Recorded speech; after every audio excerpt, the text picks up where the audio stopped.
Bonjour à tous, bienvenue dans mon espace de travail. Aujourd'hui on va regarder comment faire un teint parfait. Donc on va voir les bases, les fonds de teint, les correcteurs et les poudres avec une petite démonstration à l'appui. Donc aujourd'hui pour mon teint il existe donc des bases fluides, qu'elles soient colorées ou non, soit des bases neutres qui vont être hydratantes et qui vont protéger contre les pigments du maquillage et ainsi faire tenir le maquillage toute la journée.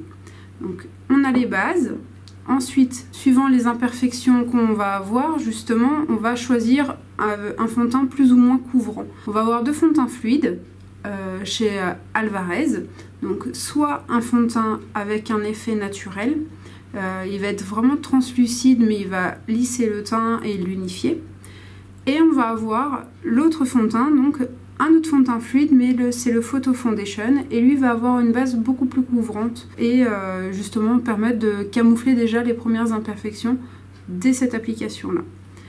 Ensuite nous allons avoir un fond de teint qui va être un peu plus crémeux, un peu plus compact, qui est le fond de teint Wet and Dry.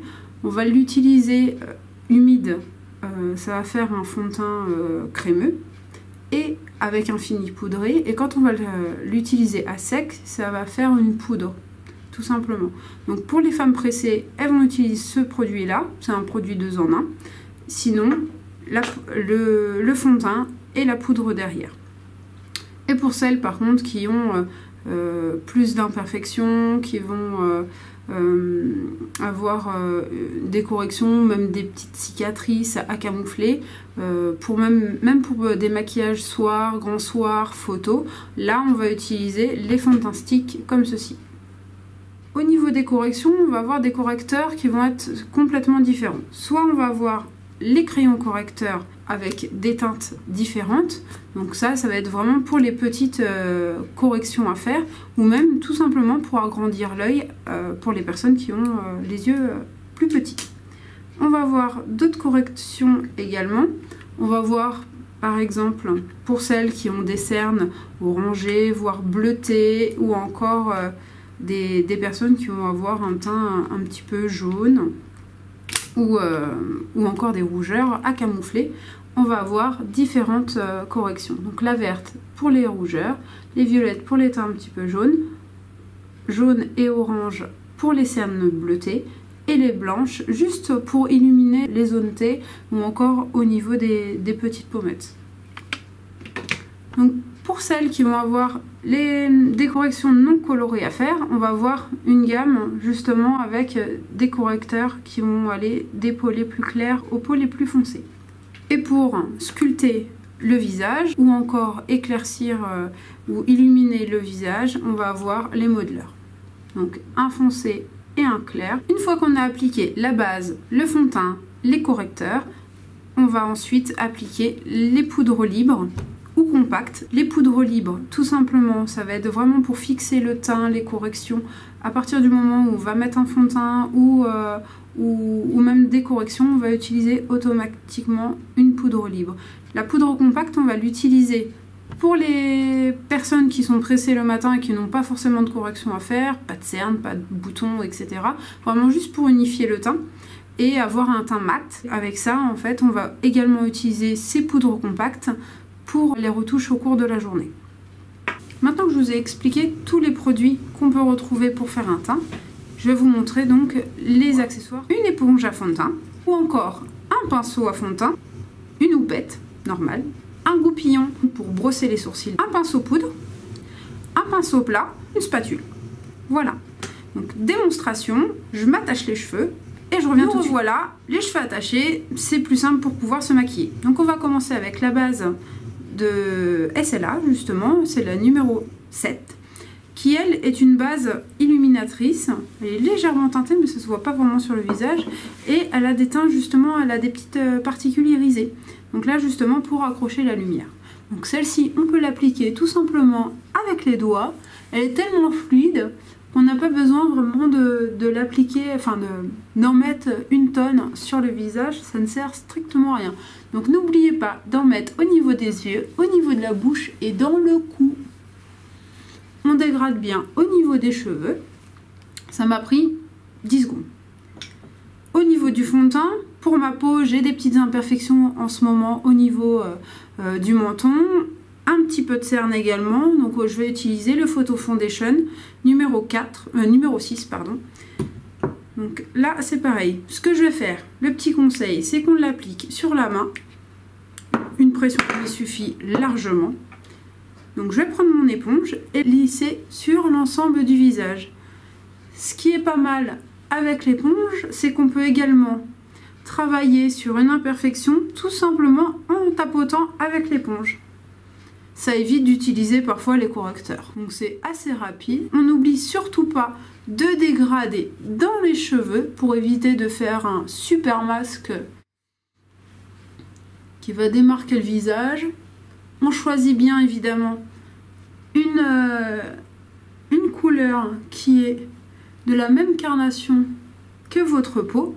Pas plus foncé, parce que sinon on va voir tout de suite la différence entre même la main et le visage. On en met également sur la bouche pour faire tenir le rouge à lèvres le plus longtemps possible. Donc je vérifie juste. Donc là au niveau de l'œil, on y passe bien. Ça permet vraiment d'avoir une très bonne tenue des fards à paupières qu'on va utiliser ensuite. Donc là, j'ai quelques imperfections sur mon menton, donc je reprends un tout petit peu de fond de teint. Donc là, on a appliqué le fond de teint. On va prendre un petit pinceau tout petit comme celui-ci, avec, pour ma part, donc un correcteur illuminateur de teint. À la fois anti-cerne, correcteur pour les imperfections, et un illuminateur sur les zones T, les pommettes. On peut en mettre vraiment un petit peu partout. Donc là, on va travailler au niveau de la cerne. Donc comme mon teint, il est un petit peu rosé, le correcteur, je vais le choisir rosé. Pour faire fondre le correcteur avec le fond de teint, on va reprendre l'éponge côté fond de teint. On represse un petit peu l'éponge et là, il y a un peu de fond de teint qui ressort. Donc on va juste tapoter comme ça pour faire fondre la correction dans le teint, donc que ça soit trop visible.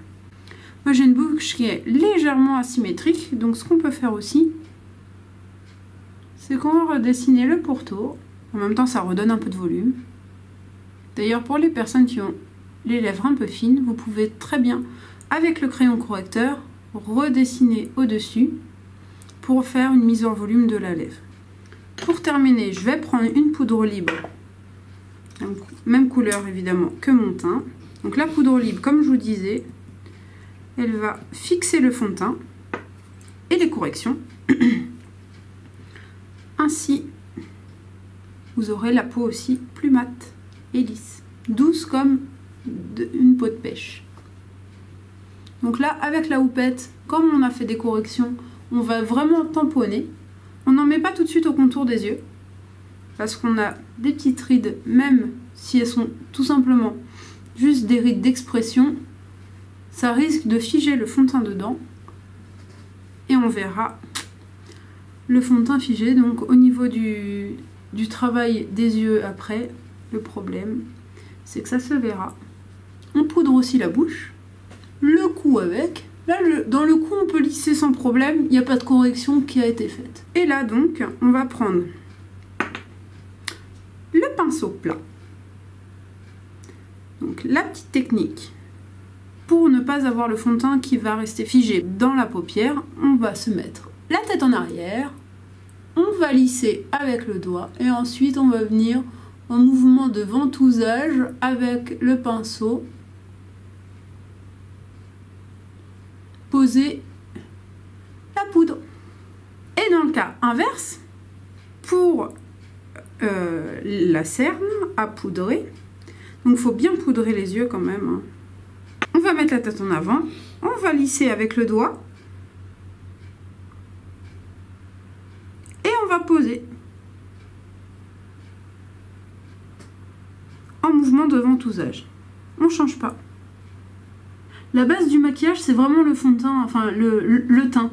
Si vous avez un teint qui est mal fait et un super maquillage des yeux, il sera gâché malheureusement parce qu'on verra le teint tout de suite avec des démarcations, des couleurs qui sont pas adaptées, vraiment quelque chose de pas terrible. Donc même si demain vous avez un maquillage qui est pas forcément ultra terrible au niveau des yeux, avec un teint qui est vraiment très bien fait, ça passe partout. Donc ensuite on prend le pinceau poudre et là on va épousseter le surplus de poudre.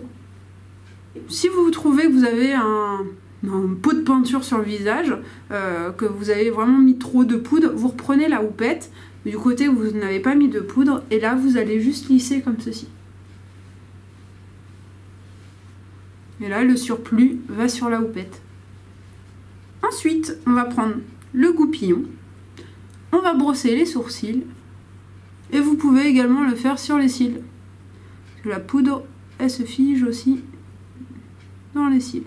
Là on a fini de faire la base, le fond de teint, les corrections et la poudre. Et juste pour les personnes justement comme je vous disais tout à l'heure qui ont le visage un peu rond ou si vous voulez un petit peu casser ou encore les doubles mentons etc, vous pourrez prendre par exemple le modeler un petit peu marron, ou si vous trouvez que vous avez le teint un peu clair, vous prenez le modeler et là vous allez faire juste un 3.